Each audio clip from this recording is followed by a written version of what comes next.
Everybody. இப்ப இருக்கிற காலத்துல வந்து பார்த்தீங்கன்னா, நெறைய பேர் வந்து மார்னிங் ஃபுட் சாப்பிடவே மாட்றாங்க. வேலைக்கு போற அவசரத்துல சரி, அண்ட் தென் வீட்ல ஒர்க் இருக்கறனால, பசங்க ஸ்கூலுக்கு அனுப்புறதுனால மார்னிங் ஃபுட்ட தவிர்த்துடுறாங்க. நம்ம மார்னிங் வந்து பார்த்தீங்கன்னா, நைட்டு நெறைய நேரம் நம்மளோட ஸ்டொமக் வந்து எம்ப்டியா இருக்கும். ஸோ மார்னிங்ல கண்டிப்பா நம்ம வந்து ஏதாவது ஒரு டிஃபன் நம்ம கண்டிப்பா சாப்பிடணும். ஃப்ரூட்ஸு அந்த மாரி கூட நீங்க எடுத்துக்கலாம். பிளஸ் ஆவியில வந்து பார்த்தீங்கன்னா, வேக வச்சது இட்லி, இடியாப்பம் இந்த மாரி சாப்பிடலாம். ரொம்ப ஆயிலி ஃபுட்ஸ் நீங்க மார்னிங் டைம் எடுத்துக்க வேணாம். ஏன்னா, அதுக்கு அன்னைக்கு டே ஃபுல்லாவே நமக்கு ஒரு மாரி மந்தமாவே இருக்கும். இந்த பூரி, பொங்கல் இந்த மாரிலாம் சாப்பிட்டீங்கன்னா, டே ஃபுல்லாவே மந்தமா இருக்கும். அதே மாதிரி அளவோட சாப்பிடுங்க. வயிறு ஃபுல்லாவும் சாப்பிடாதீங்க. லிமிட்டடா இந்த ஆவியில வெந்த பொருள் இட்லி இந்த மாரிலாம் சாப்பிடுங்க.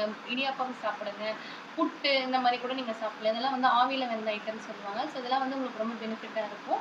ஸோ முடிஞ்ச அளவு காலை உணவ வந்து தவிர்த்துறாதீங்க. கண்டிப்பா வந்து சாப்பிடுங்க. அது ரொம்ப ரொம்ப முக்கியம். ஏன்னா மார்னிங் சாப்பிட்டா தான் உங்களோட நார்மல் டே வந்து ஃப்ரெஷ்ஷாவே உங்களுக்கு இருக்கும். ஸோ இந்த மாரி நெறைய டிப்ஸ் நான் உங்களுக்கு சொல்றேன். என்னோட சேனல வந்து சப்ஸ்கிரைப் பண்ணுங்க, லைக் பண்ணுங்க, அண்ட் தென் ஷேர் பண்ணுங்க. முடிஞ்ச அளவு எல்லாருக்குமே வந்து ஷேர் பண்ணுங்க. Thank you.